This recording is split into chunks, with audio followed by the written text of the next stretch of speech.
Europe Matin, Patrick Cohen. À la une ce matin, une grande pagaille blanche en région parisienne. Au moins 1500 personnes ont passé la nuit dans des centres d'accueil en Ile-de-France. Des transports paralysés. Europe 1 vous accompagne toute la matinée pour affronter cette journée difficile. L'heure de vérité pour Emmanuel Macron en Corse, ce sera 15h30. Discours du président à Bastia. Une décapotable rouge dans l'espace. Paris réussi pour la fusée Falcon Heavy. Dans ce journal, la facture des nouvelles régions. Leurs fusions n'ont pas généré d'économie. Au contraire, nous dira Daniel Fortin. L'arrivée de la 5G dans nos téléphones, le réseau encore plus puissant, plus rapide, sera testé dans 9 grandes villes. Ce sera l'enquête du 8h avec François Geffrier. Et les JO en Corée à J-2. 8h15, ce sera l'un des grands défis du siècle. Le face-à-face entre une Europe qui vieillit et se dépeuple et une Afrique qui se développe mais qui déborde de jeunes. Une migration de masse est inévitable, explique le spécialiste de l'Afrique Stephen Smith dans un livre choc qui paraît demain. Comment y faire face? Stephen Smith sera l'invité d'Europe Matin. Des autobus rentrés au dépôt, des taxis introuvables, des VTC hors de prix, des voitures qui glissent, des files de véhicules à l'arrêt, des trains au ralenti. Voilà le tableau hier soir en région parisienne où vous étiez des milliers de naufragés en quête d'une solution pour rentrer à la maison. Une centaine est d'ailleurs encore bloquée dans l'ouest de Paris sur la nationale 118. Pas d'espoir d'évacuation avant midi. Et une centaine d'autres a rejoint un gymnase où il a fallu dormir sur des lits de camp. Vous êtes à leur côté, Pierre Herbulot. Oui, je suis devant ces centaines de lits alignés sous des paniers de basket. 160 personnes naufragées de la route et des transports en commun y ont passé la nuit. Karim sort à peine de sa couchette. Sa voiture est toujours sur la nationale à 6 km de là. Avec des petits yeux et des grandes cernes, il raconte sa galère. Complètement livré à nous-mêmes. On devait demander aux gens où il y a un abri. On nous a indiqué le McDo a fermé. On nous a indiqué le centre commercial de Vélizy. On est parti 1 heure de marche du centre commercial. On nous a dit le centre commercial va fermer, mais par contre l'armée arrive. Le périple depuis 18h. 18h, je suis arrivé ici à 1h du matin. Ce sont des gros camions militaires, vous savez, ouverts à l'arrière avec une bâche dessus qui ont amené tout le monde au gymnase en suivant des neigeuses. En haut des gradins, du café, du thé, des croissants et des gens en colère comme Jacqueline. Nuit un peu épouvantable. J'aurais aimé que les routes soient salées et sablées et que je puisse rentrer chez moi tranquillement. Voilà. On est très fiers de dire ça n'arrivera plus. À cause de mes cheveux blancs, j'en ai quand même vu des choses comme ça. Je peux vous dire que non, j'y crois plus. Colère contre l'État donc, pas la ville qui a ouvert le gymnase, même si ce matin Pascal Thévenot, le maire de Villacoublay, a bien du mal à informer et rassurer ceux qui ont dormi là. Ça dépend des transports en commun qui vont être mis en place, puisque là la plupart des gens du coup ne sont pas bloqués en voiture mais sont en attente de transport en commun. Mais il l'assure, la dernière fois que les routes avaient été bloquées à ce point, en 2010, tout le monde avait pu quitter le gymnase en fin de matinée. Pierre Herbulot. Et si hier soir on a battu le record de bouchons en Ile-de-France, plus de 700 km, il semble bien ce matin que vous soyez nombreux à avoir laissé votre voiture au garage, moins de 200 km de bouchons. Le gouvernement d'ailleurs, avec Elisabeth Borne qui était sur Europe 1 à 7h30, conseille aux automobilistes de différer leurs déplacements ce matin. Conseil de prudence suivi également à Tours où c'est le système D pour tenter d'aller travailler. Mélanie Nunes. Eh bien oui, la neige et le verglas ont paralysé toute la ville. Plusieurs centimètres de neige au sol, presque aucune voiture sur les routes, peu de transports en commun, des trains en retard. Alors certains sont contraints de marcher. Thierry, chaussures à crampons aux pieds et veste jaune fluo, entame une dizaine de kilomètres. Il y a 13 km, je vais essayer de les faire, mais voilà. Vous allez faire à pied 13 km? Je suis habitué à marcher, je suis un gros marcheur. Il faut à peu près 1 heure pour monter là-haut. Près de lui, Fabrice touche au but après 1h30 de marche dans la neige depuis jouer les tours. 6 km à peu près, entre 5 et 6. C'est plus prudent de venir à pied que de venir avec la voiture. Je vais prendre un café puis j'allais au travail.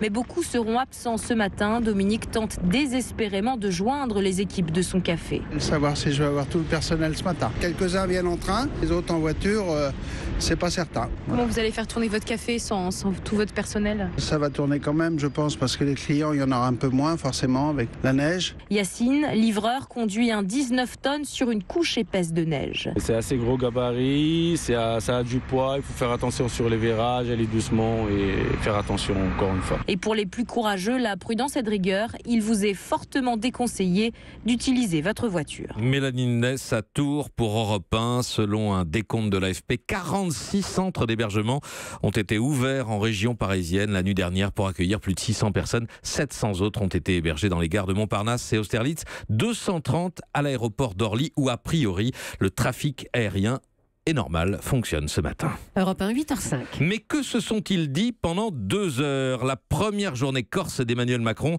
s'est achevée par une longue réunion avec les 2 dirigeants nationalistes Gilles Simeoni et Jean-Guy Talamoni. Motus à la sortie, rien à filtrer, mais William Galibert, vous êtes l'envoyé spécial d'Europe 1 en Corse. Les 2 responsables seront bien cet après-midi au premier rang du discours présidentiel.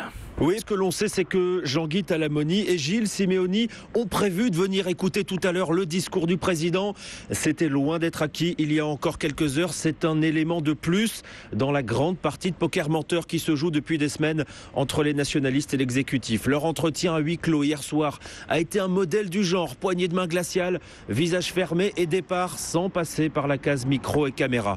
Mais en coulisses, des pistes sont en train de se dégager. Emmanuel Macron est contre une quelconque amnistie. Il l'a répété hier, mais des mesures de rapprochement vers la prison de Borgo pourront être étudiées au cas par cas. C'est ce que nous dit un conseiller du palais. Les nationalistes revendiquent aussi un statut de résident corse. Ils ne l'auront pas, mais ils attendent des mesures spécifiques qui portent sur le marché immobilier dans l'île. De manière générale, Emmanuel Macron promet que tout sera fait pour aider le développement économique de la Corse, mais il a fixé un grand tabou. Pas question que la mention peuple corse figure dans la Constitution.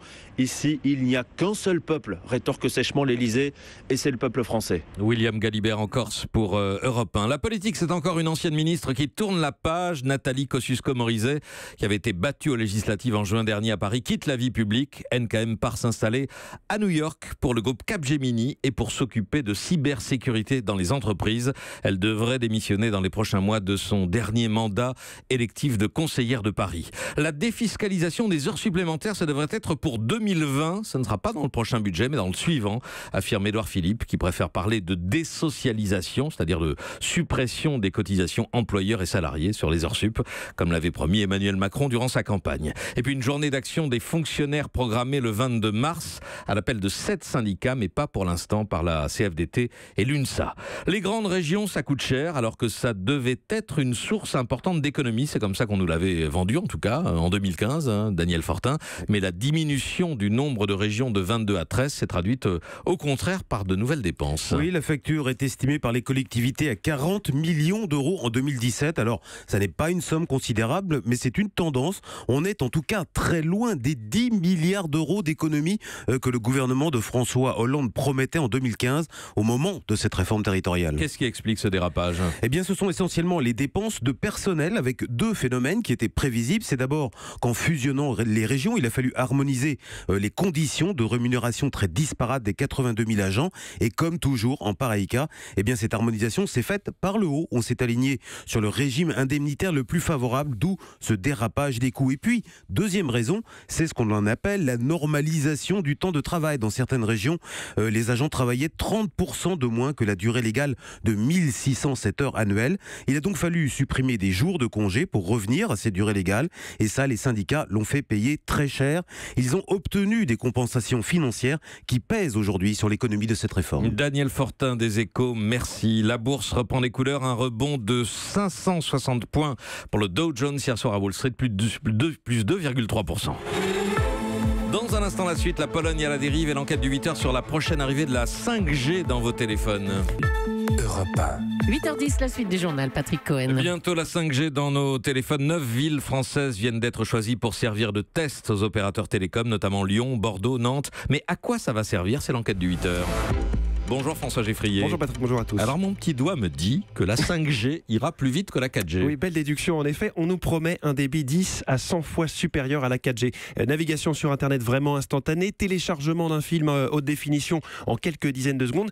Mais la vraie utilité de la 5G, ce sera la fiabilité. C'est ce que m'a expliqué Franck Latruffe, ingénieur chez Orange, qui m'a montré un exemplaire d'antenne 5G. Ces antennes-là, 5G, embarquent par exemple, là, il y a 96 petites antennes. Et chaque petite antenne va pouvoir focaliser le signal directement sur l'utilisateur. L'intelligence du réseau va faire en sorte que l'onde soit focalisée là où je me trouve pour me donner toujours la meilleure expérience client. Peut-être que dans le futur, on n'aura même plus besoin de regarder les petites barres sur son téléphone. Voilà.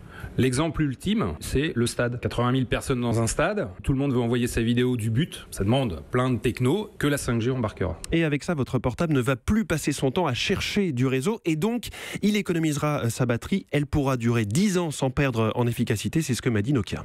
Alors formidable, et ça servira pas que pour les téléphones portables dans nos poches. Exactement, la 5G c'est plus puissant et plus rapide. Le temps de réaction du réseau 5G, ce sera seulement 1 millième de seconde. C'est plus rapide que le cerveau humain. Ça permettra aux voitures autonomes, vous savez, les voitures qui se conduisent toutes seules, de se parler entre elles pour éviter à la fois les accidents, tant mieux, mais aussi les bouchons. À terme, plus besoin de feu rouge grâce à la 5G. On en parle aussi pour la télémédecine, où le geste d'un chirurgien sera reproduit à distance par un robot sur un patient sans aucun délai, et ce sera très utile dans les usines, les ports ou les fermes. Ça va nous coûter plus cher. Alors pour l'instant, motus, c'est comme au poker, aucun opérateur télécom ne veut dévoiler son jeu trop vite, mais les associations de consommateurs que j'ai contactées espèrent qu'avec la forte concurrence qu'il y a en France, la 5G sera rajoutée dans les abonnements sans aucun surcoût. En tout cas, c'est ce qui s'était passé pour la 4G. Tout ça, c'est pour quand ? Les premiers téléphones compatibles, ce sera vers mi-2019, mais les réseaux d'antennes ne seront pas déployés avant 2-3 ans, donc vers 2020-2021.